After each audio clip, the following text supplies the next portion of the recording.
Good morning. Today I'm going to talk about elder abuse, specifically but not limited to financial elder abuse. I am going to tell you what it is. I am going to give you some signs to look for. I am going to give you some resources about what you should do. And then I am going to show you how it can happen to anyone. It even happened to movie stars and people that you know that you think wouldn't be subject to something like this, but have been. So I hope you enjoy. I hope you learn a lot, and I hope it's helpful. Here you go. Elder financial abuse is the illegal or improper use of an older person's financial resources, property, or assets. It can be committed by family, friends, neighbors, caregivers, healthcare providers, business associates, or strangers. U.S. News did an article on the high cost of elder financial abuse. Elder financial abuse costs seniors in the U.S. $36.5 billion each year by one estimate. 1 in 20 seniors reports being financially abused by a family member in the past year. 1 in 5 people ages 65 or older reports being a victim of financial fraud or abuse. 9 in 10 who commit elder abuse are family members or other trusted individuals. 9% of financial abuse victims turns to Medicaid as a direct result of money being stolen from them. Victims of financial abuse are 3 times more likely to die and 4 times more likely to enter a nursing home. Some scams that are common are scams that involve government impersonation, where scammers pretend to be from the IRS, Social Security Administration, or Medicare. Some warning signs of elder financial abuse include unpaid bills that the elder should be able to pay, spending or purchasing behavior that seems out of character, new best friends who claim a right to funds or don't promote the elder's best interests, sudden changes to financial documents such as will, trust, or insurance, unexplained or abrupt transfers of assets, confusion about recent financial arrangements or changes, suspicious signatures on checks or forgery, checks written as gifts or loans to people the family don't know, bank and credit card statements that no longer go to the customer's home, and new credit cards in the elder's name. Here are 4 high-profile cases that show elder abuse can happen to anyone. Stan Lee. When news broke that Stan Lee, the legendary co-creator of Marvel's superhero Thor and Spider-Man, was embroiled in a posthumous legal battle, it served as a somber reminder of the far-reaching effects of elder financial abuse. Here, as a man that put superheroes on the map and on TV screens, knew just about everyone in Hollywood, and yet fell victim to a gross abuse of trust. 6 months after his death in November 2018, Stan Lee's ex-manager, Kaya Morgan, was arrested and charged with 5 counts of elder abuse against Lee, with police claiming Morgan had stolen a large sum of money from the writer's US $50 million fortune. It's claimed that Morgan also seized Lee's home, hiring security guards to keep his family members away. In total, Morgan allegedly stole over $262,000 from the 95-year-old Lee. Brooke Astor. Wealthy philanthropist and New York socialite Brooke Astor was said to be worth around $131 million by the time she died in 2007 at the age of 105. Following her death, her son Anthony Tony Marshall was found guilty of stealing millions from her and illegally tampering with her estate, while his mother suffered from Alzheimer's. Philip Marshall, Astor's grandson, ended up leading the case to indict his father, risking his own inheritance in the process. The lawsuit alleged that Marshall had not provided for his elderly mother and instead had allowed her to live in squalor and reduced necessary medication and doctor's visits while enriching himself with income from her estate. Harper Lee.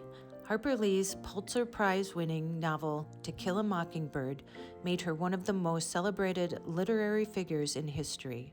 but before her death in 2016, Lee became the subject of an elder abuse investigation by authorities around the time her final novel was published, when an unpublished manuscript of Go Set a Watchman, the long-awaited sequel to Kill a Mockingbird, was reportedly found in Lee's Alabama home by her lawyer, Tanya Carter.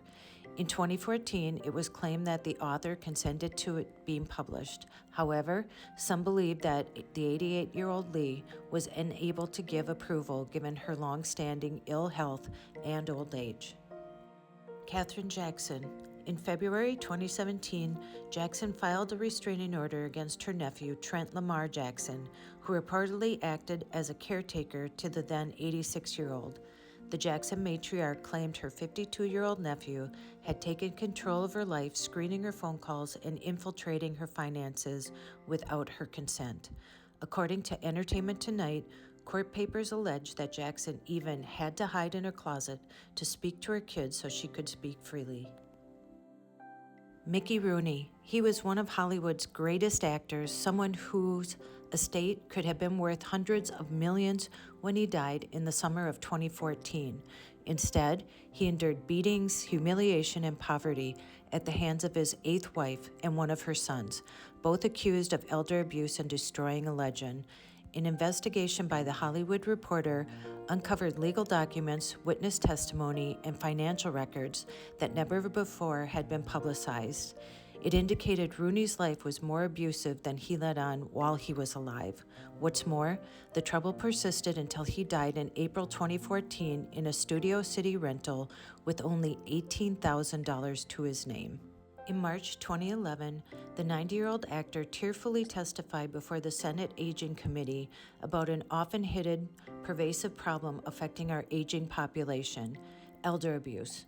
Rooney was uniquely qualified to discuss the issue, seeing as he recently resorted to getting a restraining order against his 52-year-old stepson, accusing the man of intimidating him, holding him against his will, starving him, not allowing him to read the mail, and withholding necessary medications. 6 reasons why elder abuse goes unreported. The abuse victim is unable to report abuse. Seniors may be dealing with unique health risks that can make them unable to report abuse. For example, conditions such as dementia, memory loss, speech or communication limitations, and confusion can all make it challenging for seniors to seek help when they suffer from abuse or neglect. More than 6 million Americans are living with Alzheimer's, and 1 in 3 seniors dies with Alzheimer's or another dementia. Because dementia can pose a severe barrier to seeking the help that an abuse victim needs, mandated reporters and other loved ones need to know how to recognize the signs of abuse. The senior is isolated from their community. Perpetrators of abuse can take steps to isolate a victim from family members, friends, and other community members, making it more difficult for their loved ones to recognize and report abuse. Tactics to isolate a victim of elder abuse and prevent them from receiving support can include preventing a senior from using their phone or participating in community activities like church and volunteering. This isolation can be incredibly profound, especially if the person abusing a senior is their caregiver. They may feel they have nowhere else to turn. The senior may be ashamed to report abuse. A senior experiencing elder abuse may be ashamed or embarrassed to tell someone that someone they love or trust is hurting them or taking advantage of them. This can be especially true if they have been a victim of a monetary scam or if they were sexually abused, according to Stanford Medicine. Because aging adults may be reluctant to make a report themselves, it is crucial for the loved ones and professionals in their lives to understand how to recognize and report mistreatment. They feel protective of the abuser. 46.8% of reported cases of elder abuse are perpetuated by a family member, according to a 2020 survey of 660 reported instances. Because the abuser can often be a loved one, those suffering abuse may feel a sense of protectiveness for the perpetrator. This can be especially true if the abuser is the senior's partner or an adult child. Those suffering elder abuse may worry that the abuser may go to prison or become homeless if they file a report. The victim depends on the abuser for care. In 20.6% of 660 elder abuse cases, the abuser was a non-family caregiver. 12.9% were medical caregivers and 7.7% were non-medical, in addition to cases where the abuser may have been a family member and a caregiver. Seniors depend on their caregivers for essential support and care, and some may lack the resources to seek alternative care. Because of this, these seniors may be vulnerable to abuse because they depend on the abuser.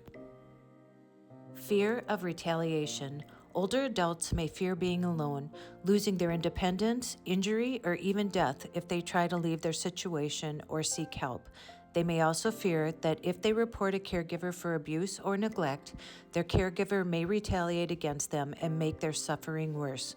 There are many barriers in place that may make it difficult or overwhelming for a victim of elder abuse or their loved ones to report suspected mistreatment. It's vital that mandated reporters of elder abuse understand the responsibilities and know how to recognize and report mistreatment when it occurs. What to do if you suspect elder abuse. Always report abuse or neglect. If you or someone you know is in immediate danger, call 911. If the danger is not imminent, report abuse in the community to local adult protective services. Report abuse in a nursing home, assisted living, or board and care facility to your state licensing agency.